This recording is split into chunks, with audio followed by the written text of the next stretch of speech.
al Ministerio de Igualdad. Al Ministerio de Igualdad y Equidad se le ha adjudicado 0 pesos para inversión y para funcionamiento se le ha asignado 5.000 millones de pesos. La Comisión de la Mujer continuará haciendo seguimiento al cumplimiento del trazador presupuestal y trabajará para lograr una redistribución más equitativa de los recursos. Y Colombia se prepara para elegir los consejos municipales de juventud entre este domingo 19 de octubre, cuando serán abiertas las urnas. Más de 11 millones de votantes entre los 14 y 28 años están habilitados para hacerlo. Hay 9.000 listas inscritas con más de 45.000 candidatos. Para promover una cultura democrática informada, el Consejo Nacional Electoral puso en marcha una plataforma virtual gratuita de formación electoral dirigida a los jóvenes con el propósito de fortalecer su participación política. Una oportunidad para que las y los jóvenes que tienen tanto liderazgo, que tienen tantas ideas, pues las puedan volver realidad, para que conozcan lo público, para que entiendan cómo funciona la democracia en Colombia, para que entiendan cuáles son las tareas de los alcaldes y de los gobernadores, para que se involucren en un tema que puede ayudar mucho a, si se quiere, cambiar la historia del país, pero también a mejorar la condición de los jóvenes. Así que el llamado es a que el próximo 19 participen, lo hagan con entusiasmo, no dejen perder la oportunidad de salir a votar. Son 11.700.000 las y los jóvenes que pueden participar en todo el país. En promedio, cada día mueren en Colombia 11 mujeres a causa del cáncer de seno. Por eso hacer ejercicio, evitar el consumo de alcohol y una dieta balanceada son las recomendaciones de los expertos. El promedio anual es de 19.000 casos nuevos de cáncer de mama y 4.000 mujeres mueren por esta causa. Una atención oportuna y acciones de prevención es lo que recomiendan los expertos. Consideramos que en Colombia la mortalidad y la expectativa de vida se va a ver afectada por la crisis humanitaria que vive el sistema de salud colombiano, por la falta de entrega de medicamentos y atención a tiempo en las pacientes que padecen cáncer de seno. Ante este panorama, en el Senado fue aprobada una iniciativa para atender con prioridad a las personas que padecen esta enfermedad. La prevención es lo más importante, pero luego de una prevención vendría un diagnóstico. Si tenemos un diagnóstico, estamos pidiéndole al Estado una atención temprana. Una atención temprana habla de que un cáncer en un mes se lleva a una persona si no tiene atención coherente. O que tienen sospecha de padecer cáncer, sujetos de especial protección. De esta forma no tienen posibilidad las EPS de negarles la atención, de negarles la autorización. Una cátedra en donde instituciones preescolares, primaria y básica promuevan en sus estudiantes desde pequeñitos hasta adultos la importancia del autoexamen. Representantes del gobierno nacional destacan las acciones que vienen adelantando para atender esta situación. El negocio está en la quimioterapia, en la radioterapia, en la cirugía agresiva, etcétera, etcétera, etcétera. Mientras que podríamos controlar con prevención la posibilidad de salvaguardar la vida de las personas. Practicarse el autoexamen sigue siendo para los especialistas la mejor medida de prevención con el fin de evitar y detectar esta enfermedad a tiempo. Ya lo saben, hace 7 años en Sáchica, Boyacá, fue hallado el fósil más grande y completo del planeta.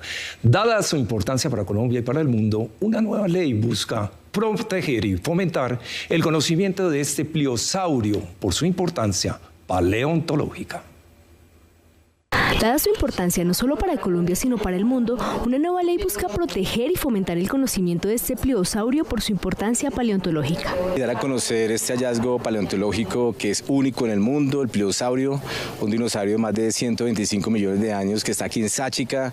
Queremos que protegerlo, cuidarlo, darlo a conocer y sobre todo crear una cultura en torno a este patrimonio. Es una ley que reconoce nuestra riqueza paleontológica que tenemos como colombianos, pero que además permite visibilizar a Sáchica, un municipio de Boyacá, que queremos que se llame Sáchica, la ciudad jurásica de Colombia, que sembremos ese sentido de pertenencia. En este municipio de 6.000 habitantes también se busca adelantar acciones para fomentar el turismo, a través de programas de formación en guianza turística y gestión de destinos turísticos que serán liderados por el SENA. Buscamos promocionar la educación, la cultura, el turismo, para que también se pueda construir un museo acá y se articulen todas las entidades del Estado. y poder tener en el tiempo una ley que permita el desarrollo local y educativo del municipio. Con la nueva ley se faculta al Ministerio de Cultura, de Comercio y al Servicio Geológico para crear el Museo de Geología, Arqueología y Paleontología de Sáchica. Nosotros somos un municipio de sexta categoría y no tenemos los recursos, y esto nos va a hacer más visibles a nivel nacional y vamos a tener el apoyo de diferentes entes departamentales y nacionales que van a permitir que podamos construir un museo donde podamos exponer este gran hallazgo. Para expertos, este proyecto marca un hito en la historia nacional y es el punto de partida para fortalecer la investigación en el país. Un proyecto de ley que de una vez define pautas para el trabajo con patrimonio geológico y paleontológico y también con el arqueológico. Es importante porque es la primera vez que un municipio tiene la oportunidad de que se haga una ley en torno a su patrimonio. La invitación de las autoridades locales y de los senadores a los colombianos es a visitar este municipio y a descubrir la riqueza histórica representada en pinturas y hallazgos paleontológicos. La música invadió los pasillos del Senado con la exaltación de los 40 años del Encuentro Nacional de Bandas de Sincelejo, celebración que surgió del dolor y se transformó en alegría, tradición y orgullo para los sucreños.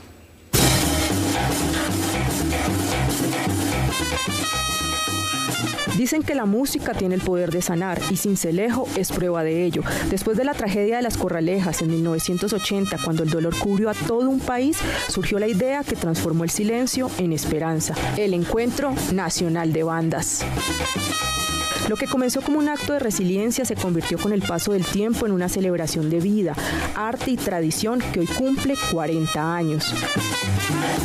Por su aporte a la cultura colombiana y por mantener viva la identidad sonora del Caribe, el Senado de la República otorgó la Orden del Congreso de Colombia en el grado de comendador a este emblemático evento.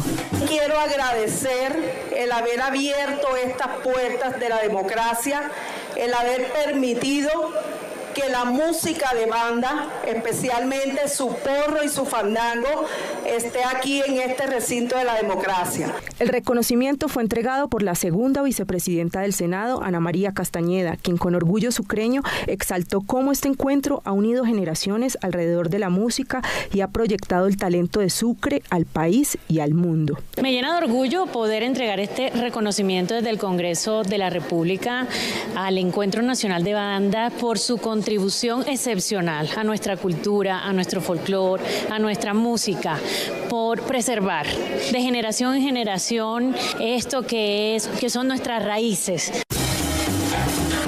La invitación es para el 24 de octubre y se extiende hasta el 2 de noviembre en Sincelejo, donde se llevará a cabo esta gran fiesta que celebra la fuerza transformadora de la música y el espíritu de un pueblo que nunca ha dejado de creer.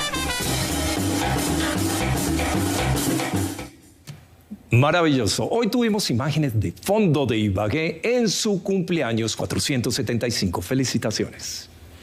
Y hasta aquí las noticias. Los esperamos en la próxima emisión. Próximo jueves. Hasta entonces.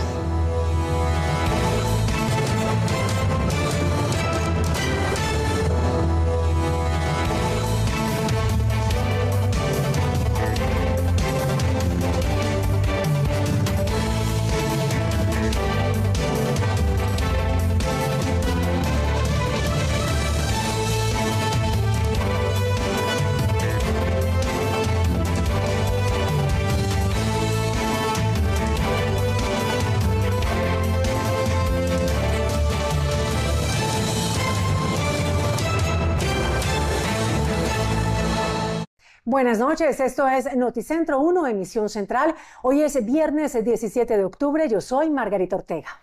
Y yo soy Joan Avellaneda. A continuación les vamos a presentar las noticias más importantes de Colombia hoy. Bienvenidos. Brutal ataque de indígenas contra policías en Bogotá. Con lanzas y flechas dejan 4 uniformados heridos en la Embajada de Estados Unidos. Fuertes enfrentamientos, imágenes exclusivas de Noticentro 1. Reforma pensional del presidente Petro en riesgo. Ponencia del magistrado Ibáñez de la Corte Constitucional propone tumbarla. Procuraduría indaga registro de 92.000 cédulas por posible trasteo de votos en época preelectoral. Consejo Nacional Electoral evalúa posible sanción a Daniel Quintero por renunciar a la consulta presidencial del Pacto Histórico. Inhabilitado para las elecciones.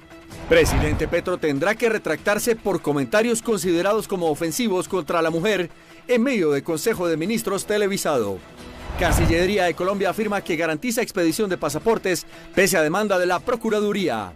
Revolcón en Fiduprevisora. Magda Giraldo sale de la presidencia. ¿Qué pasa en la entidad? La actriz Paola Turbay debuta en el teatro con la obra Doble o Nada. Ella estará hoy en Personajes de Noticentro 1. Exclusivo, gracias a imágenes obtenidas por Noticentro 1, se conoció el ataque de los grupos indígenas con lanzas y flechas contra la policía en la embajada de Estados Unidos.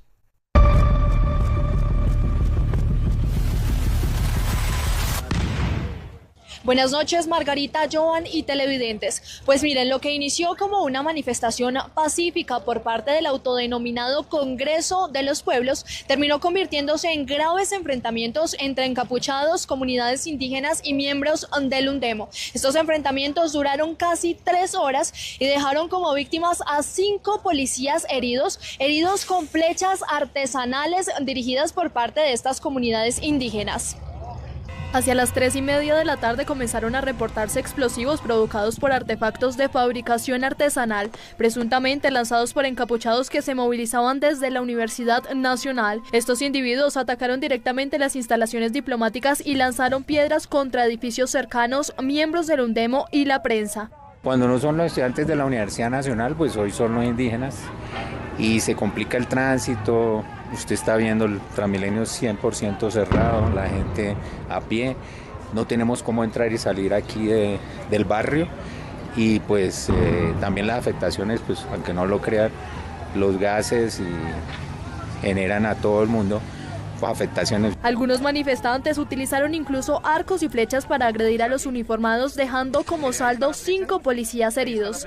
También se reportó el uso de adoquines arrancados de los andenes como proyectiles en medio de estos enfrentamientos, así como ataques con fuegos explosivos y bengalas contra el UNDEMO.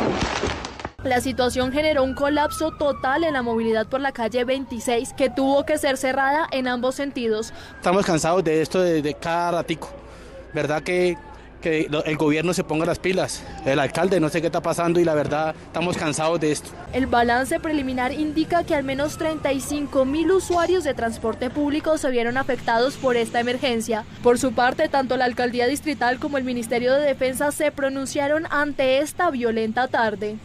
Le exijo a este gobierno que está negociando con estos grupos que desarme los grupos con los que está hablando. No puede estar negociando con unos grupos que están armados y están utilizando herramientas como estas para afectar a la población y a la policía. En Bogotá no le vamos a dar cabida a la violencia y las veces que sea necesario vamos a ordenarle a la policía que actúe para proteger los bienes y la integridad de los bogotanos. Cada piedra lanzada, agresión, se aleja del propósito legítimo de la protesta social y pone en riesgo a inocentes. Se debe mantener la serenidad, respeto y diálogo de parte de los manifestantes.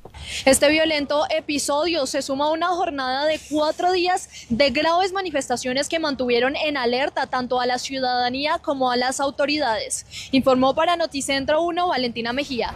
Noticia en desarrollo. El Congreso no habría subsanado los vicios de trámite de la reforma pensional. Así lo plantea la ponencia del magistrado Jorge Ibáñez, que pide que se hunda la ley.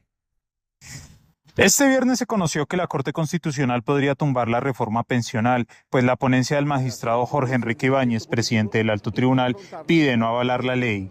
Según la ponencia, el Congreso no habría subsanado los errores de trámite por los que se devolvió para discusión en cuarto debate y aprobación de actas. Así las cosas, los 9 magistrados tendrán que votar la ponencia de Ibáñez para determinar si la ley se cae o si tiene el aval de la Corte Constitucional. La ponencia también cuestiona el concepto de la Procuraduría que dio luz verde al trámite en el Congreso. Incluso Ibáñez lo califica como inaceptable. Lo cierto es que antes de pronunciarse sobre la ponencia, los magistrados definirán una recusación contra el magistrado Héctor Carvajal y así continuará la discusión. El procurador Gregorio Alhash aseguró que están siendo investigadas más de 92.000 cédulas para determinar si están vinculadas con trasteo de votos. La Procuraduría General de la Nación y las autoridades electorales revisan la inscripción de más de 92.000 cédulas concentradas en 4 departamentos ante alertas de posibles irregularidades electorales que incluso se podrían materializar en trasteo de votos. En los procesos ha estado la Procuraduría vigilante de estos fenómenos que conocemos en Colombia como trasteo de electores. A marzo de este año, 92.318 nuevos ciudadanos, nuevas cédulas, se habían inscrito para votar y casi la mitad de ellos se registraron y revelan una concentración en 4 departamentos de los 32, más el Distrito Capital. Según el Ministerio Público, se verifica la inscripción de las cédulas especialmente en los departamentos de Antioquia, Cundinamarca, Meta y Norte de Santander, que coinciden con fenómenos consuetudinarios y estructurales de violencia rural y no tanto urbana. El jefe del Ministerio Público, Gregorio El Hash, reiteró su llamado para que se cumpla con el calendario electoral del próximo año y además pidió especial atención por las zonas más afectadas por el conflicto armado. El Consejo Nacional Electoral estudiará si el exalcalde de Medellín, Daniel Quintero, incurrió en una falta al renunciar a la consulta del pacto histórico. El Consejo Nacional Electoral analizará la queja en la que se solicita investigar y eventualmente sancionar a Daniel Quintero por su renuncia a la consulta presidencial del pacto histórico que se realizará el próximo 26 de octubre. Además, advierte que la dimisión de un aspirante en medio de una consulta lo deja inhabilitado para seguir en la contienda. Hay un artículo, es el artículo 7º de la Ley 1475 de 2011. Que señala claramente que si una persona que se inscribió una consulta renuncia, ya no puede participar en esa corporación que se está eligiendo. Eso lo dice claramente y es una norma de carácter estatutario. El pronunciamiento surge en medio del debate jurídico y político que generó el retiro de Quintero, quien argumentó que el CNE y la registraduría cambiaron las condiciones del proceso al transformarlo de partidista a interpartidista. Vaquero sostuvo que el Consejo analizará el caso conforme a la ley y recordó que la inhabilidad aplicaría incluso si la renuncia se presenta antes de las votaciones. Altus Vaquero, magistrado del Consejo Nacional Electoral, advirtió que el candidato que gane la consulta del pacto histórico no podrá participar en la consulta del Frente Amplio. El magistrado del CNE advirtió que el candidato que resulte ganador de la consulta presidencial del pacto histórico programada para el próximo 26 de octubre no podrá participar en la consulta interpartidista del Frente Amplio prevista para marzo del 2026. Y la razón está en la pregunta de la consulta que se realizará en los próximos días. Cuando se selecciona un candidato, lo dicen también esa misma norma de la ley 1475, se está obligado al resultado de la consulta. Si la pregunta, por eso es importante la pregunta, es cómo venga la pregunta. Si usted plantea la pregunta diciendo cuál de estas 3 personas va a ser el candidato a la presidencia, usted ya no puede participar en otro proceso de consulta porque usted ya lo está seleccionando. ¿Por qué? ¿Qué irradiaría eso? Señalaría eso entonces que habría una doble consulta si usted permite eso. Con esta aclaración, el CNE deja en firme que los resultados del 26 de octubre serán definitivos dentro del bloque de izquierda, mientras se define la situación legal de Quintero y el alcance de su renuncia. Precisamente, Iván Cepeda había solicitado una certificación para participar en ambas consultas. Colombia se alista para la elección de los consejos de juventud este domingo 19 de octubre. El país se prepara para los comicios juveniles del 19 de octubre, organizados por la Registraduría Nacional y el Consejo Nacional Electoral, que buscan consolidar espacios de liderazgo joven en los municipios y distritos del país. Estos consejos ejercerán funciones de concertación, control y vigilancia sobre las políticas públicas dirigidas a esta población. Estos consejos municipales y locales de juventud, cuya experiencia es muy novedosa en Colombia, es la segunda oportunidad en la que se van a elegir, tienen unas características muy especiales. La primera de ellas, estamos convocando 11.700.000 chicas y chicos para que el domingo, de manera popular, elijan a quienes van a representarlos en unos estamentos que van a estar en cada uno de los municipios de Colombia. En estas elecciones competirán listas de partidos políticos, movimientos independientes y plataformas juveniles. Los consejeros elegidos representarán a sus comunidades durante 2 años y podrán incidir en temas como empleo, educación, cultura, salud mental y medio ambiente.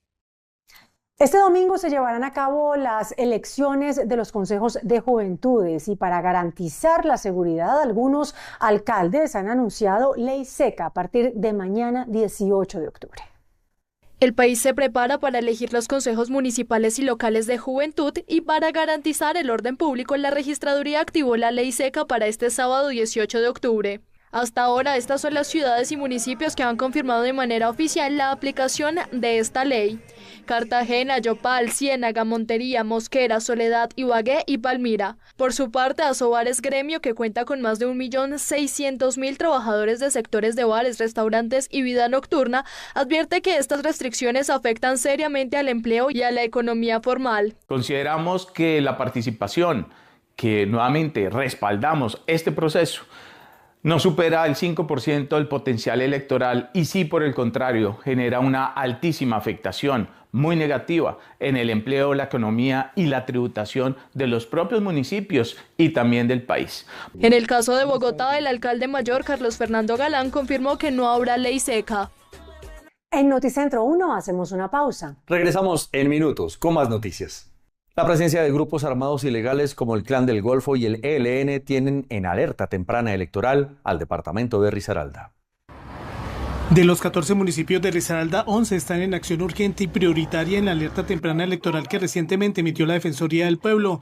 La presencia y el accionar de grupos alzados en armas como el Clan del Golfo y el ELN, que están en municipios del occidente del departamento como Mistreto y Pueblo Rico, preocupa a las autoridades, pero en especial a los movimientos de defensores de derechos humanos. Y eso significa que en algunas zonas del país, el Clan del Golfo ha sido decisivo a la hora de apoyar a ciertos candidatos. Entre los municipios están Pereira y Dos Quebradas. En estas ciudades la alerta se centra por las acciones violentas de bandas criminales. Ponerle cuidado es el gobierno nacional, más no tanto los locales, y esa es la responsabilidad que no admite el Ministerio del Interior. Se espera que con la activación del bloque de búsqueda de la policía y las acciones del ejército en los municipios del occidente del departamento, el riesgo se mitigue. Gustavo Bolívar aseguró que hay una trampa en el tarjetón del pacto histórico por una omisión intencional de la Registraduría Nacional. Gustavo Bolívar advirtió sobre una posible trampa en el tarjetón que se usará en la consulta presidencial del pacto histórico el próximo 26 de octubre. Según explicó, el texto actual dice voto para la consulta de candidatos a presidente de la República, cuando debería indicar que se trata de la elección de un precandidato del pacto histórico a la consulta del Frente Amplio. El diseño de la registraduría es intencional para romper la unidad. Si participamos, les facilitamos la trampa. Bolívar pidió al pacto histórico exigir de inmediato un cambio en la redacción con base en el artículo 7 de la ley 1475 que prohíbe a un mismo candidato participar en 2 consultas diferentes. El expresidente Juan Manuel Santos, a través de un mensaje, le pidió a Colombia dejar los extremos y recuperar el equilibrio político. Por su parte, el exmandatario Álvaro Uribe Vélez le respondió con una dura crítica.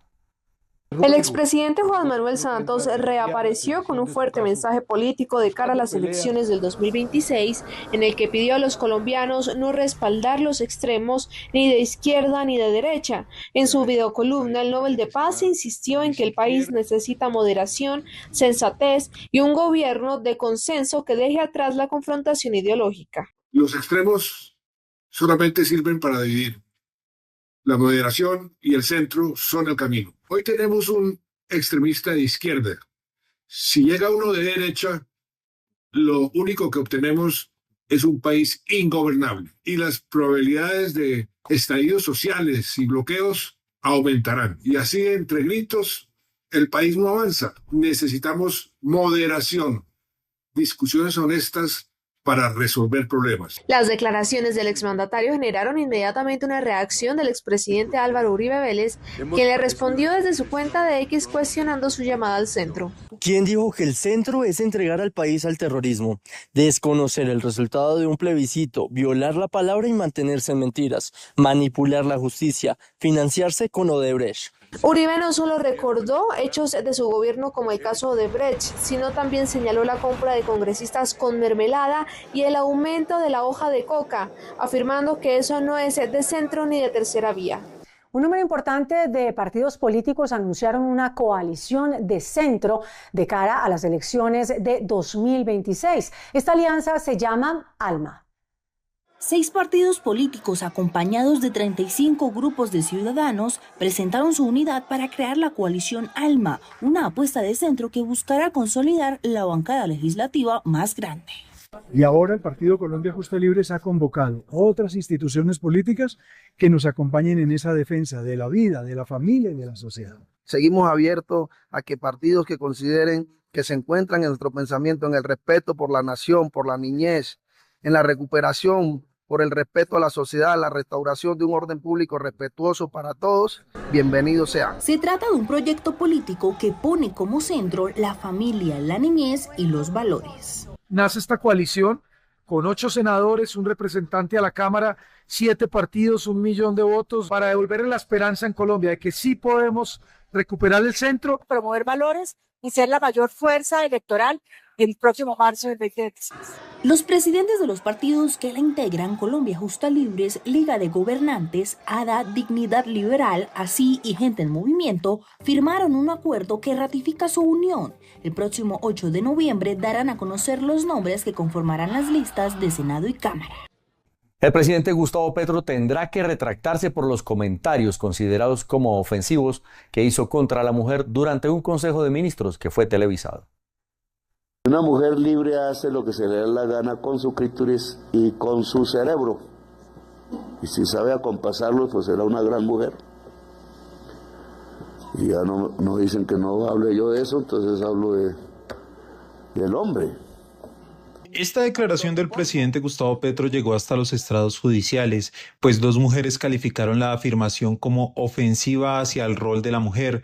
Además, cuestionaron que fueran divulgadas en televisión abierta en presencia de menores de edad. La juez les dio la razón y ordenó una retractación por parte del primer mandatario. Lo anterior deberá realizarse mediante una sesión de Congreso de Ministros, la cual deberá ser televisado por los mismos canales en que se transmitió la sesión en donde se incurrió en la vulneración de los derechos fundamentales en cuestión. El despacho también hizo un llamado al presidente para evitar en el futuro hacer comentarios similares. Ordénese al accionado presidente de la República, Gustavo Petro Urrego, a que se abstenga de realizar manifestaciones o expresiones que vulneren los derechos de las mujeres, haciendo prudente del uso del lenguaje. El presidente además tendrá que disculparse y asistir a un curso de género según dispone el fallo. Pese a la demanda de controversia contractual de la Procuraduría, la Cancillería aseguró que se encuentra en capacidad de garantizar la expedición de pasaportes de los colombianos. La Cancillería aseguró que el proceso de expedición de pasaportes continúa con total normalidad tras la demanda de controversia contractual presentada por la Procuraduría contra los convenios suscritos con la Imprenta Nacional y la Casa de la Moneda de Portugal.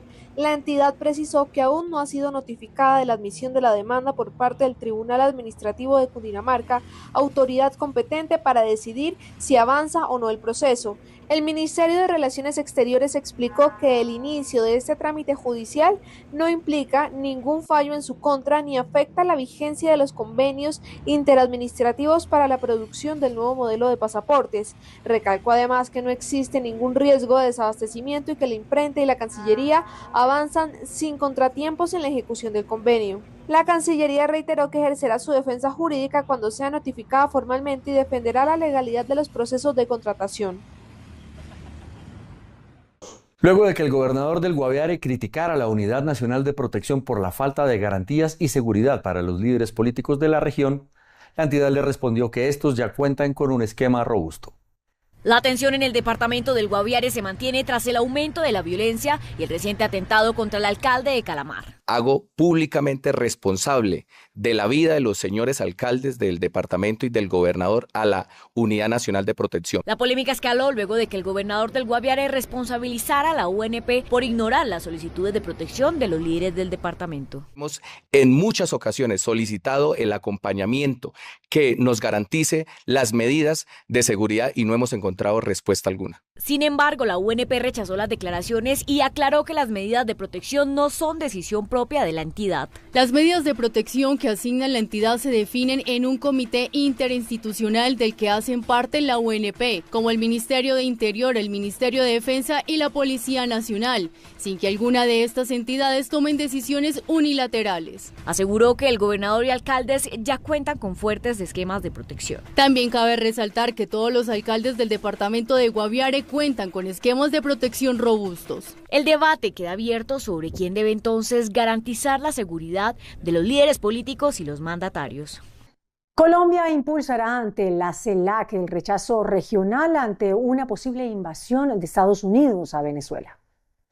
La canciller Rosa Villavicencio anunció que Colombia propondrá una declaración conjunta de los países de la Comunidad de Estados Latinoamericanos y Caribeños para rechazar cualquier acción militar extranjera que amenace la estabilidad regional. El encuentro será en Santa Marta a mediados del mes de noviembre. Sobre la importancia que tiene en el contexto internacional, marcado por desafíos, en donde el multilateralismo para nosotros sigue siendo esencial como una herramienta eficaz para solucionar las controversias, para encontrar soluciones conjuntas y equitativas, y eso es lo que habrá en Santa Marta. Colombia insistirá en que la CELAC actúe como bloque diplomático frente a las tensiones hemisféricas y respalde la defensa de la soberanía venezolana y la estabilidad del Caribe como zona de paz.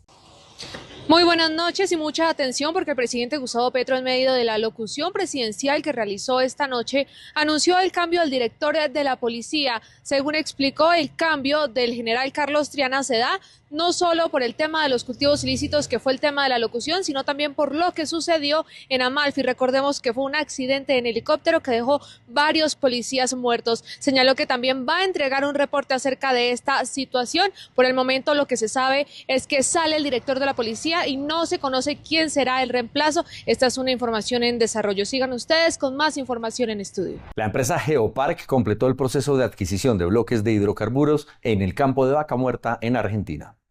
La empresa con operaciones en Colombia y Latinoamérica completó la adquisición de los bloques Loma Jarillosa Este y Puesto Silva Oeste en el campo Vaca Muerta en Argentina. De esta manera se convierte en operador de una de las cuencas con mayor potencial en materia de hidrocarburos. Es de anotar que Vaca Muerta es un referente regional de soberanía energética y desarrollo económico, donde se tendría una producción inicial de 2.000 barriles equivalentes por día, con una proyección para alcanzar 20.000 barriles diarios hasta el 2028. Geopark, liderada por Felipe Bayón, expresidente de Ecopetrol, impulsa el programa de desarrollo para estos activos, que incluye la perforación de entre 50 y 55 pozos.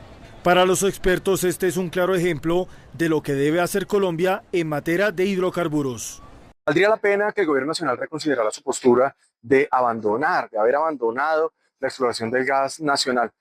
Sin duda, poder explorar yacimientos convencionales no solamente nos ayudaría a tener un precio del gas mucho más competitivo, mucho más asequible, sino también que nos ayudaría a reducir las emisiones de carbono vinculadas a este gas que se está importando. El desarrollo de Vaca Muerta significó autosuficiencia energética e inversiones para Argentina. Colombia tiene las mismas opciones en el Magdalena Medio.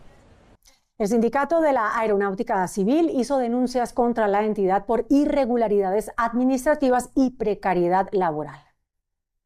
En carta dirigida al presidente Gustavo Petro, los trabajadores de la Aeronáutica Civil mostraron su preocupación por la situación interna de la entidad. En primer lugar, denuncian sobrecarga laboral por falta de personal, lo que pone en riesgo la operación aérea, en especial en el Aeropuerto Internacional El Dorado, donde el tráfico aéreo se ha incrementado a doble dígito. Las exageradas jornadas de trabajo con sobrecarga laboral, y si se suma las fallas en los sistemas de ayudas a la navegación aérea, pues concreta y claritamente aquí estamos hasta en un riesgo inminente que Afortunadamente hasta la fecha no se ha materializado. También denuncian irregularidades administrativas e inoperancia de las directivas de la entidad. Con las constantes fallas de los sistemas de ayudas a la navegación aérea, el deterioro en la infraestructura aeronáutica, pues ellos tienen que utilizar otros procedimientos, lógicamente son legales, pero que afecta a la operación aérea y lógicamente entre más aviones en el aire, pues el riesgo de la seguridad es mucho más latente. No se descartan acciones por parte de los trabajadores. Estudiar la viabilidad de unas asambleas informativas en una época que no se quiere, ya se avecina la temporada de fin de año, donde además que se presentan muchas fallas precisamente porque la meteorología es crítica, los sistemas fallan constantemente y la operación surge mucho traumatismo. Se esperan prontas soluciones desde el gobierno nacional. La directora del DANE, Piedad Urdinola, anunció la puesta en marcha de la encuesta Multipropósito, que busca medir las condiciones socioeconómicas en Bogotá y Cundinamarca. El DANE puso en marcha la encuesta Multipropósito en 80.000 hogares de Bogotá y 21 municipios de Cundinamarca. El objetivo es evaluar las condiciones socioeconómicas en esta región del país en sectores sensibles como salud, educación y vivienda. Además, se analizarán temas de servicios públicos, transporte y ambiente. El panorama es esencial para la toma de decisiones de esta población. Tendrán más insumos para formular proyectos y políticas públicas que redunden el bienestar de todos y todas. Tu voz cuenta. Abre la puerta a la encuesta Multipropósito. Las medidas apuntan a mejorar la calidad de vida de los hogares. Crece la formalización y entrega de tierras a mujeres rurales en el país. La semana donde se conmemoró el Día Internacional de las Mujeres Rurales, se entregó un balance positivo sobre la formalización de tierras, que llegó a un total de 104.5 millones de hectáreas. De este monto, la mujer rural se ha beneficiado con más de 112.000 hectáreas, con proyectos productivos en los últimos 3 años. Vamos a trabajar hacia adelante. Hacer de estas fincas el pilar de una nueva sociedad en paz para el campesinado colombiano. Que estas fincas se conviertan en el epicentro de la esperanza de sus hijos. Solo esta semana se entregaron 1.600 hectáreas en Ciénaga de Oro, Montería y Planeta Rica en Córdoba.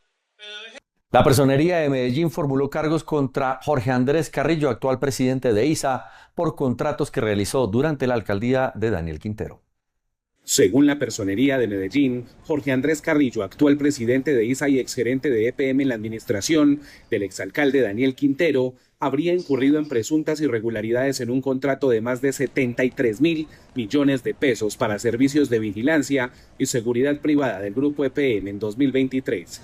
La Personería señala que se aceptó una oferta de la empresa Soportuno Servicio, pese a que al parecer incumplió requisitos habilitantes que fueron subsanados por funcionarios de EPM. La conducta que se le endilga al gerente Carrillo Cardoso a título de presunción consiste en interés indebido en la celebración de contratos, lo que constituiría una presunta falta gravísima a título de dolo. Según la Personería, el caso pasará a etapa de juzgamiento para definir si hay lugar a sanción o absolución, garantizando el debido proceso.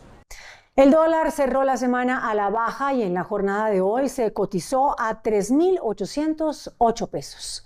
El precio del dólar cerró la semana en 3.808 pesos, lo que significó una caída de 69 pesos frente a la jornada anterior de 3.877 pesos. La incertidumbre mundial por el futuro del comercio exterior con los anuncios de Estados Unidos y China siguen marcando volatilidad en los mercados financieros. Se tocó mínimos de 3.765 pesos, donde se negociaron 1.567 millones de dólares. El precio del dólar sigue tocando mínimos desde mediados de 2024. El presidente de la Asociación de Exportadores de Café reportó cifras récord en la venta del grano y en el valor de la cosecha. En entrevista con Noticentro 1, el presidente de Asoexport, Gustavo Gómez, entregó cifra récord en el sector cafetero del país. El valor de la cosecha supera los 5.000 millones de dólares en uno de los mejores años para esta industria. Las exportaciones superan el 13% y solo para Estados Unidos se presenta un alza del 10% pese a la incertidumbre arancelaria. Si uno mira, digamos, cuáles son los principales exportadores de café hacia los Estados Unidos, Brasil es el primero, tiene un arancel del 50%, es nuestro principal competidor. Eso definitivamente lo saca del mercado, a tal punto que el café colombiano entra con mejor precio y al ser de mucha mejor calidad, pues obviamente hay mayor apetito por ese café colombiano. El tema es qué tan sostenible es esta ventaja competitiva. La tendencia se mantendría gracias a los precios internacionales del café. En Noticentro 1 llegó la hora de conocer los indicadores económicos para este viernes 17 de octubre. La tasa representativa del mercado que regirá hasta el próximo lunes será de 3.808 pesos con 12 centavos. Los profesionales del cambio compran la divisa en promedio entre 1.840 pesos y la venden entre 1.880 pesos.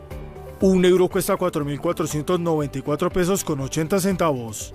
La libra de café en Nueva York se cotizó a $3 con 97 centavos. El precio interno se cotizó a 2.972.000 pesos la carga. El barril de petróleo WTI se cotizó en $57 con 64 centavos. La referencia Brent para Colombia se cotizó en $61 con 38 centavos. El índice de capitalización de la Bolsa de Valores de Colombia subió 1,34% a 1.924 puntos. Personajes, Noticentro 1. Buenas noches, bienvenidos a Personajes Noticentro 1. Hoy nos acompaña la defensora del pueblo Iris Marín. Hablaremos sobre posible recorte presupuestal, garantías electorales y crisis humanitaria en Colombia. Defensora, gracias por acompañarnos. Bueno, sí, muchísimas gracias por este espacio. Un saludo muy especial. Así es, defensora, quisiera empezar con la primera pregunta. Hay un posible recorte de presupuesto para la Defensoría este 2026, que usted califica incluso como gravísimo. ¿Cuál es la situación de este recorte? Bueno, efectivamente, el recorte es ya un hecho. El día de ayer se aprobó en la plenaria del Senado el proyecto de ley de presupuesto. No va a haber conciliación porque el texto aprobado en ambas cámaras es igual, entonces solo resta la sanción presidencial, razón por la cual pues ya es un tema de tiempo que salga la ley de presupuesto tal como fue aprobada. En esa ley aprobada hay un recorte a la Defensoría del Pueblo, entonces lo podemos mirar desde dos perspectivas. Una, el recorte respecto del presupuesto de este año y dos, digamos lo que no fue aprobado respecto a lo que se había solicitado y que corresponde a las necesidades de operación de la Defensoría del Pueblo durante el año 2026.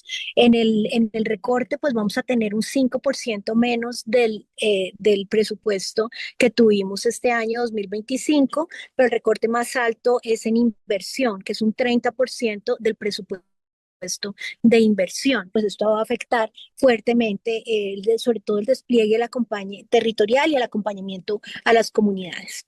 Defensora, pero le recortan a la Defensoría mientras la aumentan otras entidades como el DAPRE. ¿Esto a qué se debe? ¿Usted ha hablado con el gobierno pues justamente para evitar este recorte? Mira, no, el diálogo con el gobierno ha sido prácticamente nulo, la verdad, desde que nos informaron el recorte presupuestal que fue en julio, antes de la presentación del proyecto de ley de presupuesto. Nosotros mandamos una carta al DNP planteando nuestra preocupación porque pues necesitábamos en ese momento 130.000 millones de pesos más de lo que nos habían anunciado. Nunca nos respondieron la carta, después intentamos reuniones con el ministro de Hacienda, intenté yo y no fue posible, en 3 veces fue postergada, digamos, esa reunión y finalmente nunca se hizo. El día que habían citado organismos de control en las comisiones terceras y cuartas se canceló la sesión, entonces tampoco hubo escucha en ese momento. Y ya más recientemente, cuando se radicó la ponencia para segundo debate, donde además nos anunciaron un recorte adicional de 21.000 millones, es decir, esto ya da 152.000 millones menos de lo que habíamos solicitado. Me puse en contacto con Angie Rodríguez del DAPRE, pues para preguntarle un poco si había algo que hacer y manifestar la preocupación porque los ponentes y los coordinadores en el Congreso principalmente me habían dicho que la decisión era porque el gobierno no había apoyado la propuesta de la Defensoría del Pueblo. Entonces por eso quise acudir al gobierno y ella pues no hubo oportunidad tampoco de hablar con ella. Yo le había escrito al presidente de la República en agosto también, y él me había dicho que esta era una decisión del Congreso. Entonces, pues siempre estuvimos dispuestos a interlocutar con el gobierno, entender un poco mejor, pero no hubo realmente la oportunidad de hacerlo. Y en un país con crisis humanitarias constantes, ¿qué consecuencias podría traer este recorte? Pues Laura, mira, sobre todo lo que hace es afectar nuestro despliegue de atención en el territorio en diferentes áreas. Una de ellas es el monitoreo de las alertas tempranas en esta etapa electoral que va a tener unos riesgos que se exacerban debido pues, a este proceso electoral. Vamos a tener también un corte probablemente en las duplas de atención psicojurídica que se tiene para mujeres víctimas de violencia de género. También vamos a tener un recorte en el despliegue territorial, particularmente casas de los derechos, que son una forma que tenemos de llegar a áreas donde hay concentración de población de especial protección constitucional, desplazados, migrantes, víctimas. Entonces todo eso se va a ver afectado. Ahorita tenemos que tomar unas decisiones de cómo vamos a priorizar los escasos recursos que tenemos en una situación en que la violencia y el conflicto armado está empeorando pues la situación de la gente. Defensora, y cambiando un poco de tema, se vienen las elecciones 2026, pero la Defensoría alertó que casi la mitad del país estaría en riesgo por el control de grupos armados en los territorios. Entonces, ¿cómo van a garantizar la seguridad democrática? La primera herramienta que tiene la Defensoría del Pueblo es las alertas tempranas. La semana pasada dimos a conocer la alerta temprana electoral. Tenemos más de 600 municipios que requieren una acción o inmediata o urgente o prioritaria. 62 requieren una acción inmediata, pero también tenemos pues el resto acción urgente o prioritaria. Son 20 recomendaciones que van dirigidas principalmente al Gobierno Nacional, que están en cabeza del Ministerio del Interior la implementación, pero también a la Administración de Justicia. Eso por una parte, pero por otra parte, nosotros acompañamos las mesas electorales, digamos, no en cada una de las mesas, pero en todo el país acompañamos, por ejemplo, este domingo acompañaremos las elecciones del Consejo de Juventud en todo el territorio a través de nuestro personal en cada una de las regionales se desplazará a los puestos de coordinación y acompañamiento al proceso electoral. Y ante los hechos de protesta, el ministro del Interior, Armando Benedetti, aseguró que hay bandas criminales que estarían detrás de esto. ¿Qué responde la Defensoría? De hecho, el Ministerio del Interior tiene la responsabilidad principal de dar garantías a los procesos de liderazgo sociales. Entonces, establecer que obviamente un movimiento que se está desarrollando por todo el país, con cientos de personas protestando, están involucradas en criminalidad, pues genera un manto de dudas sobre la totalidad de ellas, las pone en riesgo, las estigmatiza y estamos en un país violento donde acusarlas de ser criminales, pues les pone un riesgo propio de la violencia armada. Entonces, si el ministro tiene información según la cual algunas personas puedan estar involucradas en acciones criminales y eso es así de grave como él lo plantea, tiene la obligación más que de hacer señalamientos generalizados, de llevar los casos individualizados ante la justicia o pedir la colaboración de las autoridades, pero nunca puede generar una estigmatización general, porque eso pues viola sus obligaciones constitucionales. ¿Usted cree que el Estado debería continuar entonces con los procesos de diálogo? Yo creo que los procesos de conversaciones siempre son una herramienta y además una herramienta positiva. La mayor cantidad de éxitos que ha habido en protección de la población ha sido a través de procesos de conversaciones. Eso está bien, pero eso no suspende los deberes de protección y seguridad para la población y judicialización. Entonces, yo creo que aquí lo importante no es tanto optar o no por los procesos de conversación que tienen unos retos importantes y que nosotros hemos hecho unas recomendaciones al respecto, pero creemos que es una vía importante que hay que explorar con mucha responsabilidad y cuidado, pero sin desatender el tema de protección, seguridad y atención integral a las comunidades, especialmente en las zonas más afectadas por la presencia de estos grupos. Muchas gracias, defensora, por acompañarnos en Noticentro 1. Muchísimas gracias, Laura, a ti, a Noticentro y un saludo muy especial a toda la audiencia. Y a ustedes, televidentes, muchas gracias por acompañarnos en Personajes Noticentro 1 con la defensora del pueblo, Iris Marín. No, pero por favor, se demoraron media hora empacándolo. ¿Me podrías decir algo de cada regalo para que crean que yo los compré?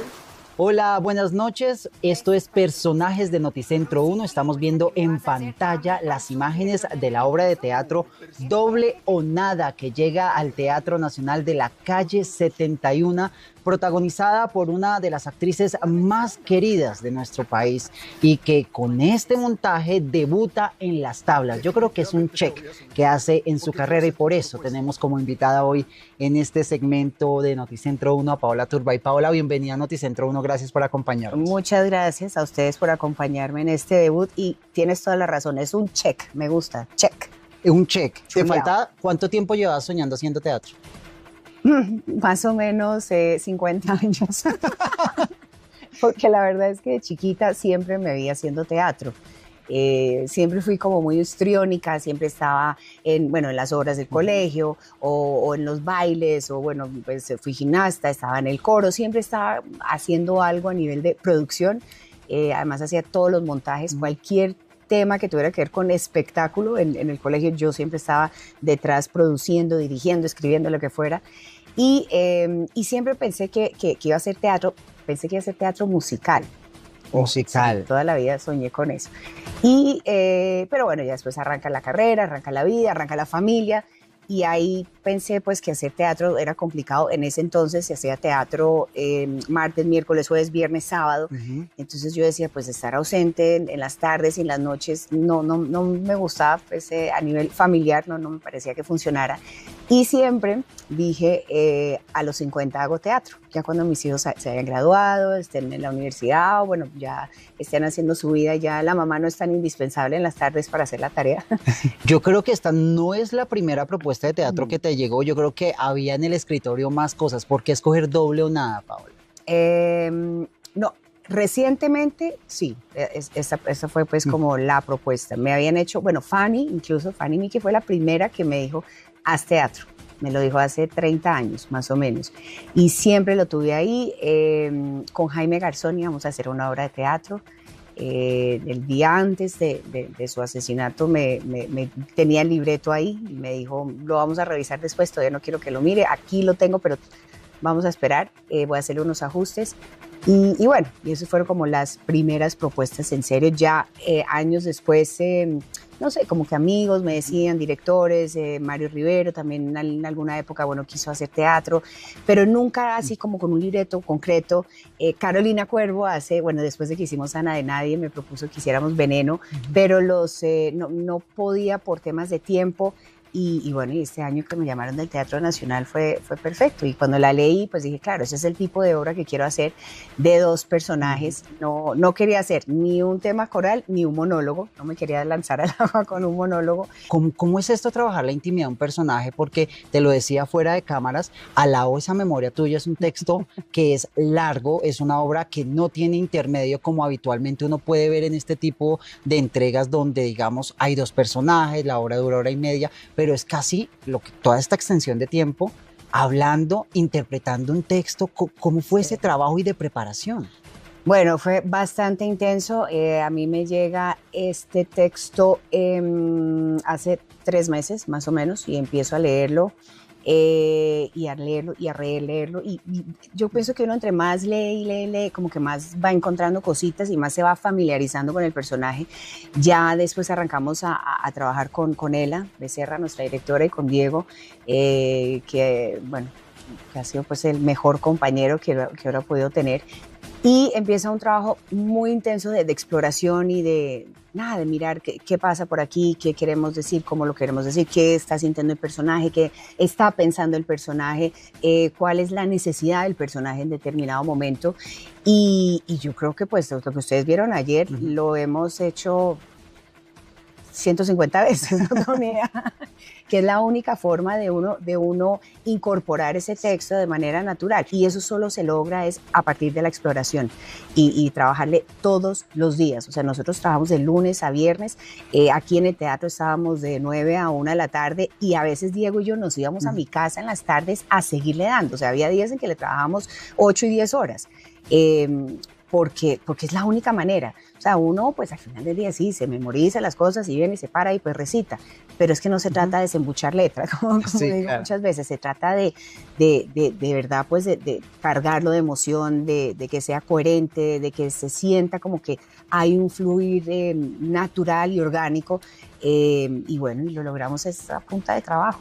A todos los televidentes les contamos que este es un texto original de la dramaturga mexicana Sabina Berman, que no solo ha hecho teatro, ha hecho cine, ha hecho literatura, y una de las particularidades de Sabina Berman es explotar la psicología de los personajes desde diferentes cotidianidades. ¿Cómo fue encontrarte con este texto que, si bien tú lo decías, la memoria es lo de menos, es interiorizar esa psicología del personaje, y nos encontramos con Alejandra, una subdirectora que está aspirando, como para no hacerle spoiler a la gente y que venga aquí al Teatro de la Calle 71 a ver esta obra, que aspira a crecer aún más, porque siente que todavía no ha tocado techo y que siente que es su momento? ¿Cómo es interiorizar esa psicología de una mujer que de verdad está convencida de que merece ese cargo, pero que quizá la situación no se lo está presentando como ella lo piensa? Bueno, pues el punto de partida es el texto, y cuando uno tiene un texto bien escrito y unos personajes bien elaborados, pues ahí es mucho más fácil, ya uno tiene una base pues, sobre la cual puede trabajar, y obviamente es muy importante uno tener algo sólido, porque de lo contrario pues está uno divagando y está uno inventando. Entonces lo que tú dices de Sabina, que ella tiene unos personajes muy bien estructurados, yo creo que también lo que le permite hacer eso es, ella es entrevistadora también, y cuando uno entrevista y es buen entrevistador, uno es prácticamente psicólogo, y cuando es psicólogo pues uno entiende cuál es la profundidad del ser humano, y a la hora de llevarlo pues a un libreto, a un texto, pues uno puede traer un personaje mucho más robusto. Entonces en ese sentido pues claro, ya teníamos dos personajes muy bien estructurados, y sobre esa base fue que trabajamos, y con Ela lo que quisimos también es que esto fuera una montaña rusa de unos picos muy, muy definidos, no una montaña rusa que hace así, sino una montaña rusa que hace así como un electrocardiograma, en donde hubiera tanta intensidad de emoción, pues que el público, que les pasó a ustedes, cada instante iba a ser como, Y reír también, porque además tienes se ríen, hay gente que llora, uno oye, no, entonces la única forma de engancharlos es realmente metiéndolos dentro de esa psicología de cada personaje, y metiéndolos dentro de sus emociones, pero pues es todo un proceso creativo que arranca con un libreto. Y obviamente tu esposo, tu familia ha estado acompañando este proceso. Los vi en primera fila anoche. ¿Cuál fue esa primera impresión después de que se terminó la obra, y con unas palabras muy lindas también de Ela, que nos llevan también a destacar todo ese trabajo que ustedes han hecho por meses? Pues a ver, mi esposo y mi hijo habían venido al preestreno, entonces ya lo habían visto, y vinieron anoche al estreno, entonces compararon, les encantó ver ajustes, porque ellos, claro, uno en el preestreno como que se mide frente a un público por primera vez, entonces ahí uno ve qué funciona, qué no. Hicimos varios ajusticos, sutiles, pero varios, y ellos lo notaron y les encantó. Y bueno, han sido muy halagadores, y mira que lo que dice mi marido es, me dice, de todas las cosas que te he visto hacer en la vida, aquí es donde te siento más natural, más en tu esencia, como más pez en el agua. Y le encanta verme aquí. Vamos a ver qué va a pasar, si me va a seguir viendo acá o qué. Bueno, Paola, gracias por habernos acompañado en Personajes de Noticentro 1. Estoy feliz de que te haya gustado. Yo sé que a ustedes también les va a encantar. Aquí los estaremos esperando. Vamos a estar en funciones jueves, viernes y sábado hasta el 13 de diciembre. Los esperamos aquí en el Teatro La 71, Teatro Nacional, calle 71. Doble o nada con Diego Trujillo. Paola, que no sea la última vez aquí en Noticentro 1. Bienvenida siempre. Por favor. Muchas gracias. Hacía falta esta visitica. Por supuesto, y acá te estaremos acompañando. Y yo los espero en la última emisión de Noticentro 1 para contarles de la ópera inspirada en el famoso cuento Hansel y Gretel. Ya nos vemos. Gracias, Alex. Hasta aquí Noticentro 1, emisión central. Nos vemos en unos segundos en la última emisión de Noticentro 1. Buenas noches, esto es Noticentro 1, última emisión. Hoy es viernes 17 de octubre. Yo soy Margarita Ortega. Y yo soy Joan Avellaneda. A continuación les vamos a presentar las noticias más importantes de Colombia y el mundo hoy. Bienvenidos. Brutal ataque de indígenas contra policías en Bogotá. Con lanzas y flechas dejan 4 uniformados heridos en la Embajada de Estados Unidos. Fuertes enfrentamientos, imágenes exclusivas de Noticentro 1. Reforma pensional del presidente Petro en riesgo. Ponencia del magistrado Ibáñez de la Corte Constitucional propone tumbarla. Procuraduría indaga registro de 92.000 cédulas por posible trasteo de votos en época preelectoral. Consejo Nacional Electoral evalúa posible sanción a Daniel Quintero por renunciar a la consulta presidencial del pacto histórico. Inhabilitado para las elecciones, presidente Petro tendrá que retractarse por comentarios considerados como ofensivos contra la mujer en medio de Consejo de Ministros televisado. Cancillería de Colombia afirma que garantiza expedición de pasaportes pese a demanda de la Procuraduría. Revolcón en Fiduprevisora. Magda Giraldo sale de la presidencia. ¿Qué pasa en la entidad? Colombia despide a uno de sus grandes actores, Gustavo Angarita. Un homenaje a su carrera en las noticias del entretenimiento. Exclusivo, gracias a imágenes obtenidas por Noticentro 1, se conoció el ataque de los grupos indígenas con lanzas y flechas contra la policía en la embajada de Estados Unidos.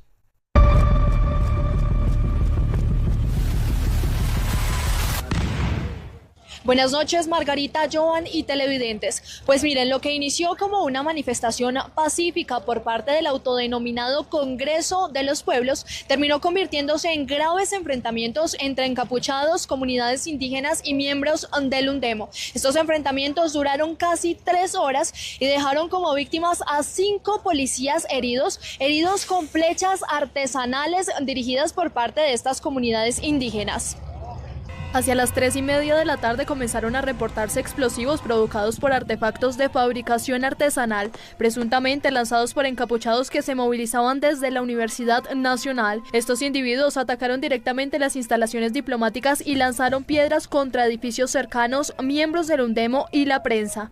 Cuando no son los estudiantes de la Universidad Nacional, pues hoy son los indígenas y se complica el tránsito. Usted está viendo el Transmilenio 100% cerrado, la gente a pie, no tenemos cómo entrar y salir aquí del barrio y pues también las afectaciones, pues aunque no lo crean, los gases y generan a todo el mundo afectaciones. Algunos manifestantes utilizaron incluso arcos y flechas para agredir a los uniformados, dejando como saldo 5 policías heridos. También se reportó el uso de adoquines arrancados de los andenes como proyectiles en medio de estos enfrentamientos, así como ataques con fuegos explosivos y bengalas contra el UNDEMO.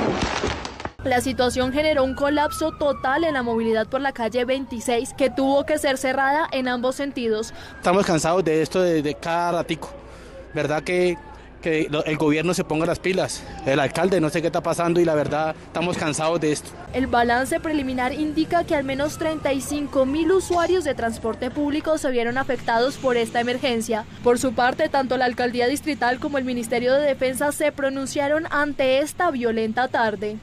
Le exijo a este gobierno que está negociando con estos grupos que desarme los grupos con los que está hablando. No puede estar negociando con unos grupos que están armados y están utilizando herramientas como estas para afectar a la población y a la policía. En Bogotá no le vamos a dar cabida a la violencia y las veces que sea necesario vamos a ordenarle a la policía que actúe para proteger los bienes y la integridad de los bogotanos. Cada piedra lanzada, agresión, se aleja del propósito legítimo de la protesta social y pone en riesgo a inocentes. Se debe mantener la serenidad, respeto y diálogo de parte de los manifestantes. Este violento episodio se suma a una jornada de 4 días de graves manifestaciones que mantuvieron en alerta tanto a la ciudadanía como a las autoridades. Informó para Noticentro 1 Valentina Mejía. Noticia en desarrollo. El Congreso no habría subsanado los vicios de trámite de la reforma pensional. Así lo plantea la ponencia del magistrado Jorge Ibáñez, que pide que se hunda la ley. Este viernes se conoció que la Corte Constitucional podría tumbar la reforma pensional, pues la ponencia del magistrado Jorge Enrique Ibáñez, presidente del Alto Tribunal, pide no avalar la ley. Según la ponencia, el Congreso no habría subsanado los errores de trámite por los que se devolvió para discusión en cuarto debate y aprobación de actas. Así las cosas, los 9 magistrados tendrán que votar la ponencia de Ibáñez para determinar si la ley se cae o si tiene el aval de la Corte Constitucional. La ponencia también cuestiona el concepto de la Procuraduría que dio luz verde al trámite en el Congreso. Incluso Ibáñez lo califica como inaceptable. Lo cierto es que antes de pronunciarse sobre la ponencia, los magistrados definirán una recusación contra el magistrado Héctor Carvajal y así continuará la discusión. El procurador Gregorio Hash aseguró que están siendo investigadas más de 92.000 cédulas para determinar si están vinculadas con trasteo de votos. La Procuraduría General de la Nación y las autoridades electorales revisan la inscripción de más de 92.000 cédulas concentradas en 4 departamentos ante alertas de posibles irregularidades electorales que incluso se podrían materializar en trasteo de votos. En los procesos ha estado la Procuraduría vigilante de estos fenómenos que conocemos en Colombia como trasteo de electores. A marzo de este año, 92.318 nuevos ciudadanos, nuevas cédulas, se habían inscrito para votar y casi la mitad de ellos se registraron y revelan una concentración en 4 departamentos de los 32 más el Distrito Capital. Según el Ministerio Público, se verifica la inscripción de las cédulas especialmente en los departamentos de Antioquia, Cundinamarca, Meta y Norte de Santander, que coinciden con fenómenos consuetudinarios y estructurales de violencia rural y no tanto urbana. El jefe del Ministerio Público, Gregorio El Hash, reiteró su llamado para que se cumpla con el calendario electoral del próximo año y además pidió especial atención por las zonas más afectadas por el conflicto armado. El Consejo Nacional Electoral estudiará si el exalcalde de Medellín, Daniel Quintero, incurrió en una falta al renunciar a la consulta del pacto histórico. El Consejo Nacional Electoral analizará la queja en la que se solicita investigar y eventualmente sancionar a Daniel Quintero por su renuncia a la consulta presidencial del pacto histórico que se realizará el próximo 26 de octubre. Además, advierte que la dimisión de un aspirante en medio de una consulta lo deja inhabilitado para seguir en la contienda. Hay un artículo, es el artículo 7º de la Ley 1475 de 2011. Que señala claramente que si una persona que se inscribió en una consulta renuncia, ya no puede participar en esa corporación que se está eligiendo. Eso lo dice claramente y es una norma de carácter estatutario. El pronunciamiento surge en medio del debate jurídico y político que generó el retiro de Quintero, quien argumentó que el CNE y la registraduría cambiaron las condiciones del proceso al transformarlo de partidista a interpartidista. Vaquero sostuvo que el Consejo analizará el caso conforme a la ley y recordó que la inhabilidad aplicaría incluso si la renuncia se presenta antes de las votaciones. Altus Vaquero, magistrado del Consejo Nacional Electoral, advirtió que el candidato que gane la consulta del pacto histórico no podrá participar en la consulta del Frente Amplio.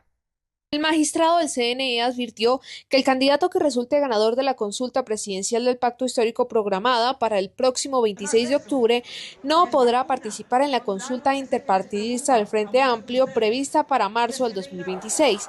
Y la razón está en la pregunta de la consulta que se realizará en los próximos días.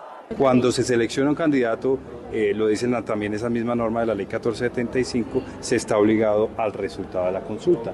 Si la pregunta, por eso es importante la pregunta, es cómo venga la pregunta. Si usted plantea la pregunta diciendo cuál de estas 3 personas va a ser el candidato a la presidencia, usted ya no puede participar en otro proceso de consulta porque usted ya lo está seleccionando. ¿Por qué? ¿Qué irradiaría eso? Señalaría eso entonces que habría una doble consulta si usted permite eso. Con esta aclaración, el CNE deja en firme que los resultados del 26 de octubre serán definitivos dentro del bloque de izquierda, mientras se define la situación legal de Quintero y el alcance de su renuncia. Precisamente, Iván Cepeda había solicitado una certificación para participar en ambas consultas. Colombia se alista para la elección de los consejos de juventud este domingo 19 de octubre. El país se prepara para los comicios juveniles del 19 de octubre, organizados por la Registraduría Nacional y el Consejo Nacional Electoral, que buscan consolidar espacios de liderazgo joven en los municipios y distritos del país. Estos consejos ejercerán funciones de concertación, control y vigilancia sobre las políticas públicas dirigidas a esta población. Estos consejos municipales y locales de juventud, cuya experiencia es muy novedosa en Colombia, es la segunda oportunidad en la que se van a elegir, tienen unas características muy especiales.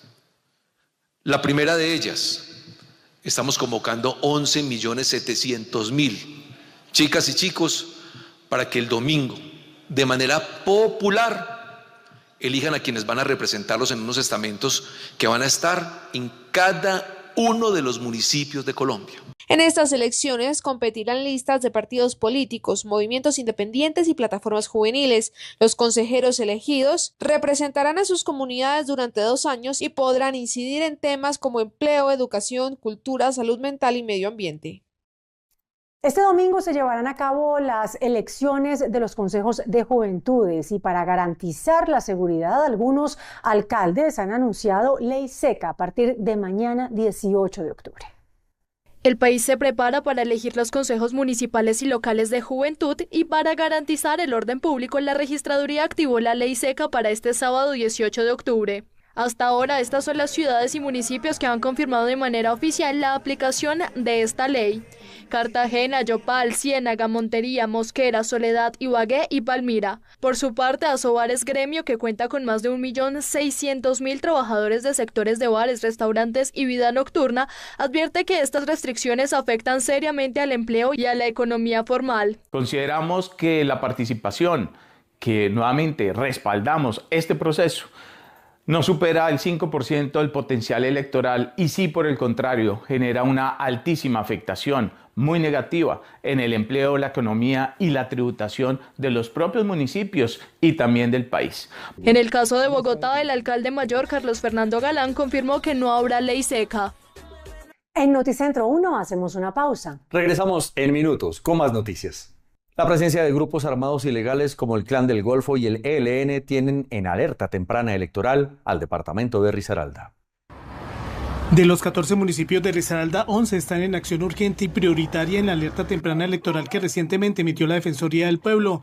La presencia y el accionar de grupos alzados en armas como el Clan del Golfo y el ELN, que están en municipios del occidente del departamento como Mistreto y Pueblo Rico, preocupa a las autoridades, pero en especial a los movimientos de defensores de derechos humanos. Y eso significa que en algunas zonas del país, el Clan del Golfo ha sido decisivo a la hora de apoyar a ciertos candidatos. Entre los municipios están Pereira y Dos Quebradas. En estas ciudades la alerta se centra por las acciones violentas de bandas criminales. Ponerle cuidado es el gobierno nacional, más no tanto los locales. Y esa es la responsabilidad que no admite el Ministerio del Interior. Se espera que con la activación del bloque de búsqueda de la policía y las acciones del ejército en los municipios del occidente del departamento, el riesgo se mitigue.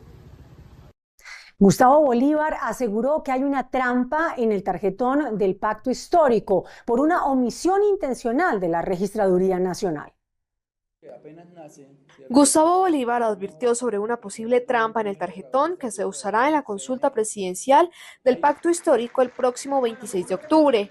Según explicó, el texto actual dice voto para la consulta de candidatos a presidente de la República, cuando debería indicar que se trata de la elección de un precandidato al pacto histórico a la consulta del Frente Amplio. El diseño de la registraduría es intencional para romper la unidad. Si participamos, les facilitamos la trampa. Bolívar pidió al pacto histórico exigir de inmediato un cambio en la redacción con base en el artículo 7 de la ley 1475 que prohíbe a un mismo candidato participar en 2 consultas diferentes. El expresidente Juan Manuel Santos, a través de un mensaje, le pidió a Colombia dejar los extremos y recuperar el equilibrio político. Por su parte, el exmandatario Álvaro Uribe Vélez le respondió con una dura crítica. El expresidente Juan Manuel Santos reapareció con un fuerte mensaje político de cara a las elecciones del 2026, en el que pidió a los colombianos no respaldar los extremos ni de izquierda ni de derecha. En su videocolumna, el Nobel de Paz insistió en que el país necesita moderación, sensatez y un gobierno de consenso que deje atrás la confrontación ideológica. Los extremos solamente sirven para dividir. La moderación y el centro son el camino. Hoy tenemos un extremista de izquierda. Si llega uno de derecha, lo único que obtenemos es un país ingobernable y las probabilidades de estallidos sociales y bloqueos aumentarán. Y así, entre gritos, el país no avanza. Necesitamos moderación, discusiones honestas para resolver problemas. Las declaraciones del exmandatario generaron inmediatamente una reacción del expresidente Álvaro Uribe Vélez, quien le respondió desde su cuenta de X cuestionando su llamada al centro. ¿Quién dijo que el centro es entregar al país al terrorismo, desconocer el resultado de un plebiscito, violar la palabra y mantenerse en mentiras, manipular la justicia, financiarse con Odebrecht? Uribe no solo recordó hechos de su gobierno como el caso de Brecht, sino también señaló la compra de congresistas con mermelada y el aumento de la hoja de coca, afirmando que eso no es de centro ni de tercera vía. Económicas. La empresa Geopark completó el proceso de adquisición de bloques de hidrocarburos en el campo de Vaca Muerta, en Argentina. La empresa con operaciones en Colombia y Latinoamérica completó la adquisición de los bloques Loma Jarillosa Este y Puesto Silva Oeste en el campo Vaca Muerta en Argentina. De esta manera se convierte en operador de una de las cuencas con mayor potencial en materia de hidrocarburos. Es de anotar que Vaca Muerta es un referente regional de soberanía energética y desarrollo económico, donde se tendría una producción inicial de 2.000 barriles equivalentes por día, con una proyección para alcanzar 20.000 barriles diarios hasta el 2028. Geopark, liderada por Felipe Bayón, expresidente de Ecopetrol, impulsa el programa de desarrollo para estos activos, que incluye la perforación de entre 50 y 55 pozos. Para los expertos, este es un claro ejemplo de lo que debe hacer Colombia en materia de hidrocarburos. Valdría la pena que el gobierno nacional reconsiderara su postura de haber abandonado la exploración del gas nacional. Sin duda, poder explorar yacimientos convencionales no solamente nos ayudaría a tener un precio del gas mucho más competitivo, mucho más asequible, sino también que nos ayudaría a reducir las emisiones de carbono vinculadas a este gas que se está importando. El desarrollo de Vaca Muerta significó autosuficiencia energética e inversiones para Argentina. Colombia tiene las mismas opciones en el Magdalena Medio. El Sindicato de la Aeronáutica Civil hizo denuncias contra la entidad por irregularidades administrativas y precariedad laboral. En carta dirigida al presidente Gustavo Petro, los trabajadores de la Aeronáutica Civil mostraron su preocupación por la situación interna de la entidad. En primer lugar, denuncian sobrecarga laboral por falta de personal, lo que pone en riesgo la operación aérea, en especial en el Aeropuerto Internacional El Dorado, donde el tráfico aéreo se ha incrementado a doble dígito. Las exageradas jornadas de trabajo con sobrecarga laboral, y si se suma las fallas en los sistemas de ayudas a la navegación aérea, pues concreta y claritamente aquí estamos hasta en un riesgo inminente que afortunadamente hasta la fecha no se ha materializado. También denuncian irregularidades administrativas e inoperancia de las directivas de la entidad. Con las constantes fallas de los sistemas de ayudas a la navegación aérea, el deterioro en la infraestructura aeronáutica, pues ellos tienen que utilizar otros procedimientos, lógicamente que son legales, pero que afecta a la operación aérea, y lógicamente entre más aviones en el aire, pues el riesgo de la seguridad es mucho más latente. No se descartan acciones por parte de los trabajadores. Estudiar la viabilidad de unas asambleas informativas en una época que no se quiere, ya se avecina la temporada de fin de año, donde además que se presentan muchas fallas precisamente porque la meteorología es crítica, los sistemas fallan constantemente y la operación surge mucho traumatismo. Se esperan prontas soluciones desde el gobierno nacional. La directora del DANE, Piedad Urdinola, anunció la puesta en marcha de la encuesta Multipropósito, que busca medir las condiciones socioeconómicas en Bogotá y Cundinamarca. El DANE puso en marcha la encuesta Multipropósito en 80.000 hogares de Bogotá y 21 municipios de Cundinamarca. El objetivo es evaluar las condiciones socioeconómicas en esta región del país en sectores sensibles como salud, educación y vivienda. Además, se analizarán temas de servicios públicos, transporte y ambiente. El panorama es esencial para la toma de decisiones de esta población. Tendrán más insumos para formular proyectos y políticas públicas que reúnen el bienestar de todos y todas. Tu voz cuenta. Abre la puerta a la encuesta Multipropósito. Las medidas apuntan a mejorar la calidad de vida de los hogares. Crece la formalización y entrega de tierras a mujeres rurales en el país. El dato del día es presentado por Nissan. Atrevido. Dominado por el instinto de anticiparte a lo que sea. Esto es Nissan Kicks.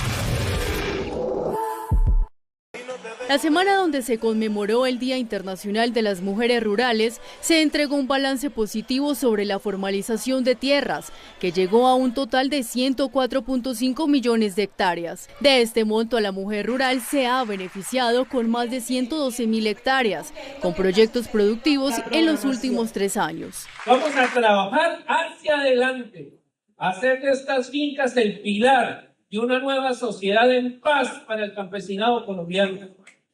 Que estas fincas se conviertan en el epicentro de la esperanza de sus hijos. Solo esta semana se entregaron 1.600 hectáreas en Ciénaga de Oro, Montería y Planeta Rica en Córdoba.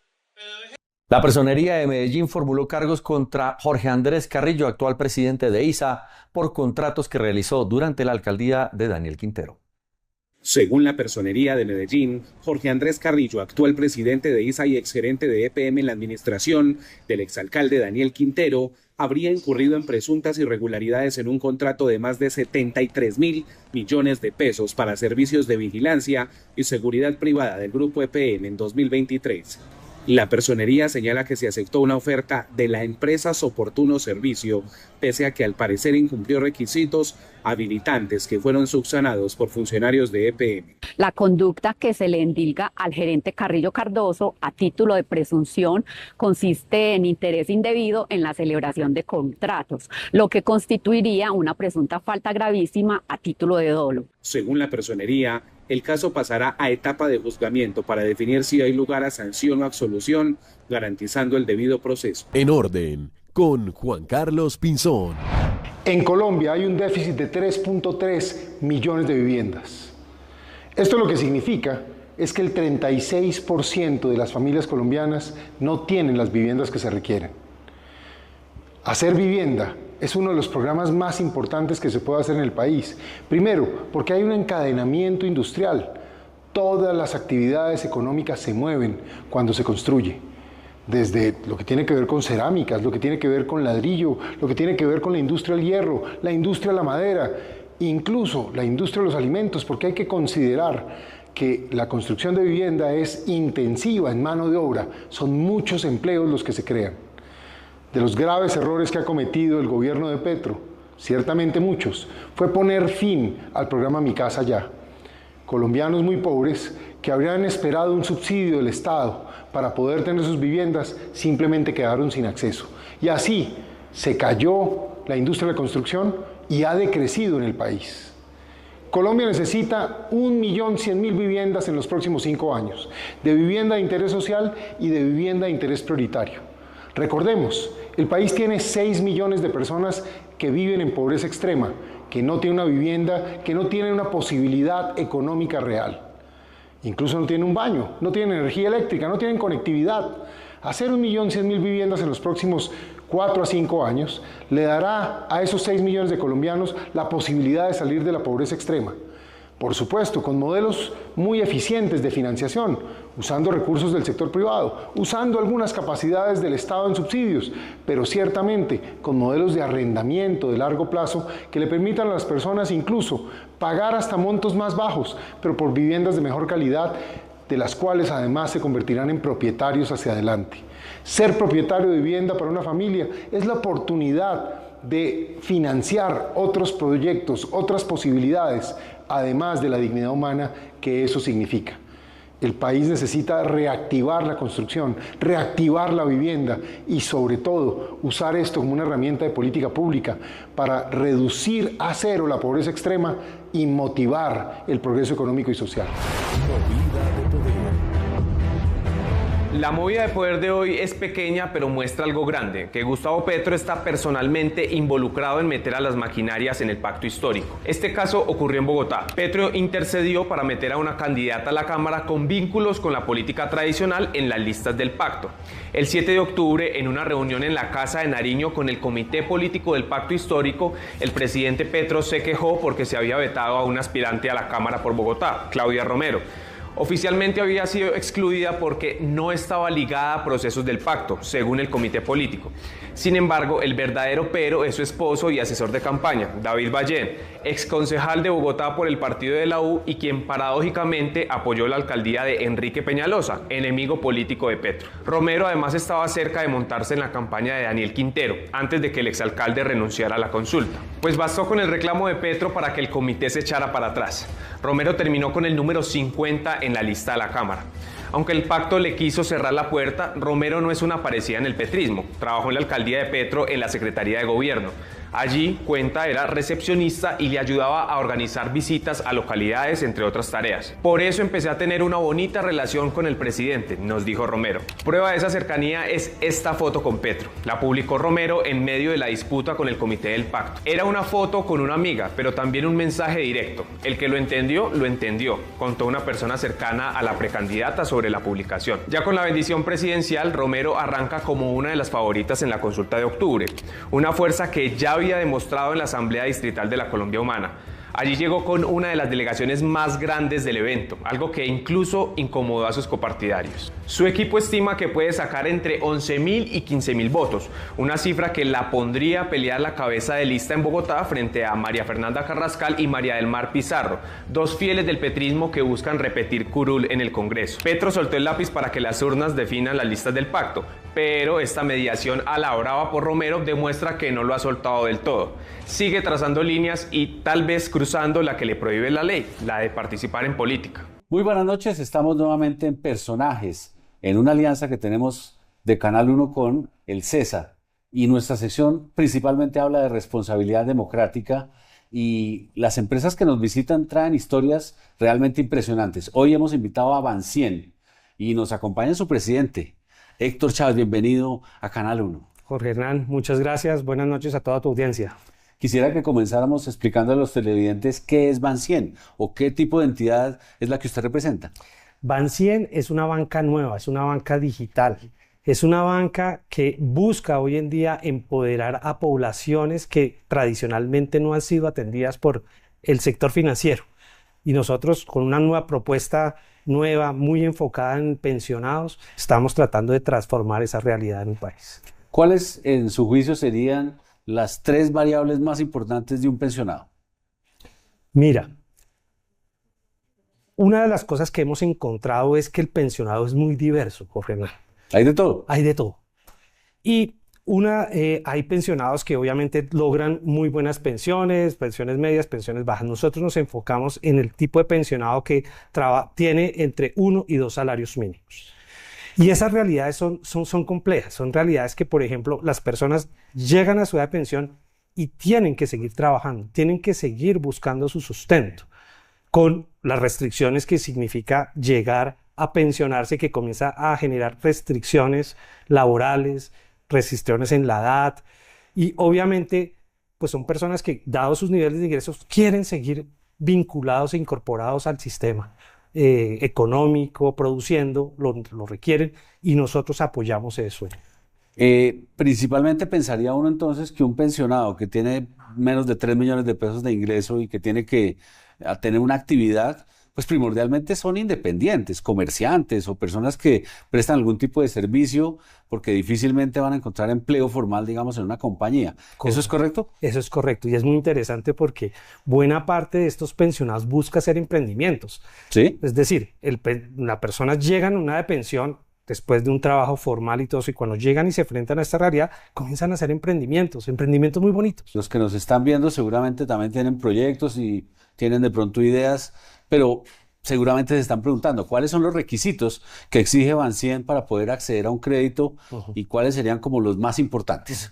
Bueno, la primera realidad que te quiero contar es que en Colombia 1 de 4 personas se pensiona. Entonces, digamos, ahí tenemos que enfocarnos específicamente en las personas que son pensionadas. Entonces, lo primero es que tener una pensión formal y tener un vínculo entre la pagaduría de la pensión y los bancos. Esa es la primera pensión. ¿Tiene que ser Colpensiones o puede ser en las privadas? Colpensiones, puede ser privadas, hay muchos otros, Casur, Cremilfo, Péfido, Previsora, fondos de pensiones, hay muchas compañías que hacen esto, con un producto que se llama Libranza.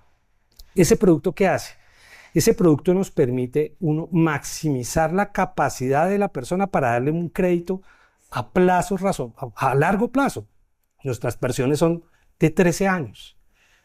¿Eso qué permite? Que la persona que quiera emprender puede maximizar su capacidad para poder emprender, tener créditos. Nuestro crédito promedio es alrededor de 20 millones de pesos.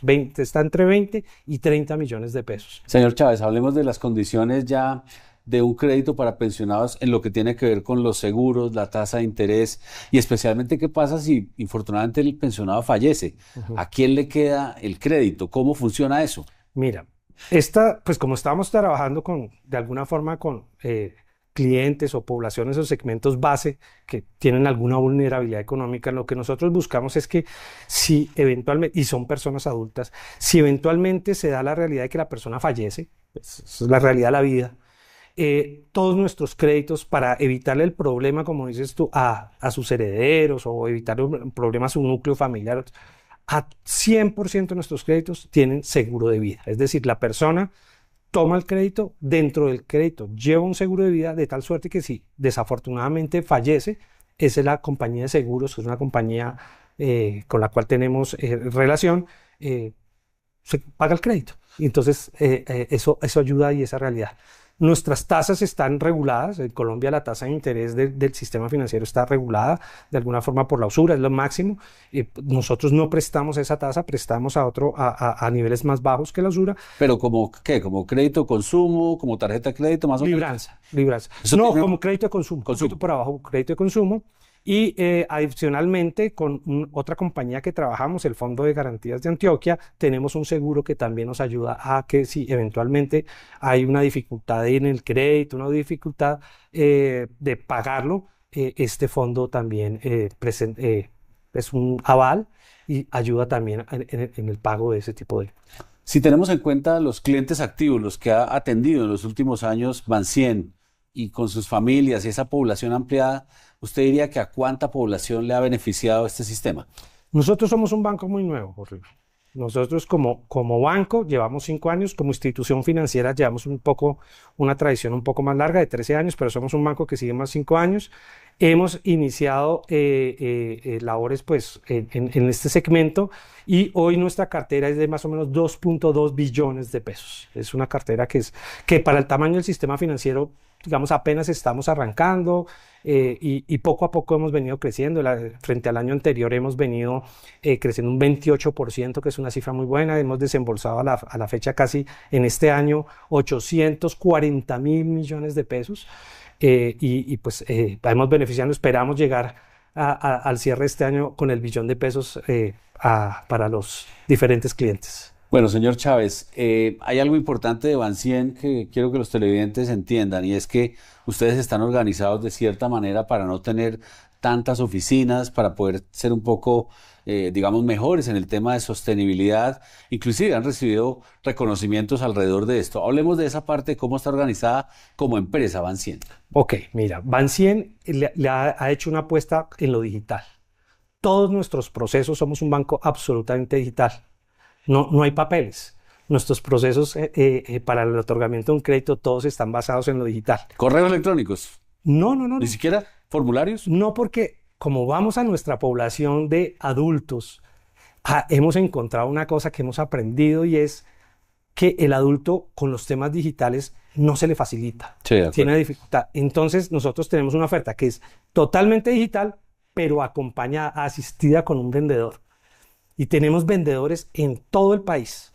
No tenemos oficinas, tenemos tan solo 11 oficinas, pero estamos en 1.007 municipios de este país. Este país tiene 1.100 municipios. ¿Y los vendedores se comunican por tableta, celular? Exactamente. Hoy las comunicaciones digamos, aprovechamos toda la infraestructura tecnológica del país para hacer una banca responsable con el medio ambiente y también una banca que permita llegar a las regiones. Más del 80% de nuestros créditos está colocado en las regiones, no en ciudades principales, lo cual eso también es un beneficio grande. Y obviamente siendo completamente digitales, pues podemos llegar a acceder sin las oficinas. Eso sí, es bien, vuelvo y lo repito, asistido por un vendedor. Esa cercanía también creo que es muy importante y sobre todo para el adulto mayor que a veces, pues hoy en día la tecnología ofrece muchas oportunidades, pero crece unas evoluciones en donde el adulto mayor busca ser más cuidadoso, a veces llegan a unas velocidades que no se entienden. Entonces, tener ese acompañamiento, tener esa persona que además asesora. Nuestro vendedor no es simplemente un vendedor de un crédito, no, sino asesora, lo ayuda, hace un tema de educación financiera, de por qué es bueno comprar el crédito, cuál es el monto que conviene, cuál es el plazo. Eso ayuda mucho. Entonces, pues, es una combinación entre esas dos mundos. Señor Chávez, hemos hablado ampliamente de la colocación, digamos, de los créditos, pero ustedes necesitan también, como cualquier institución, la parte de captación. ¿Cómo trabajan esta otra parte? Mira, los segmentos de colocación son segmentos, como te decía, pensionados de estratos unidos. En los segmentos de captación está el otro lado de la población, el otro lado de la pirámide. Ahí hemos hecho una oferta en donde hemos buscado ofrecerle a las personas que hacen los depósitos, los CDTs, la cuenta de ahorro, con buenas tasas de interés. Yo creo que, dado que también somos muy digitales, eso nos hace muy eficientes, con unos costos razonables, y parte de esos ahorros en el costo también los compartimos con nuestros inversionistas. Hoy somos uno de los bancos que ofrece las mejores rentabilidades en el sistema gracias a esas eficiencias que hemos logrado. Pues un gusto para nosotros, señor Chávez, tenerlo aquí en Canal 1, en la sección de personajes, en alianza con el CESA. Ojalá le vaya muy bien. Gracias por todos los mensajes que nos ha dado. Y ustedes sigan con toda la información en más Noticentro 1. Hasta aquí Noticentro 1, última emisión. Continúen con la programación habitual del Canal 1, libre como tú. Feliz noche. Noticentro 1, última emisión.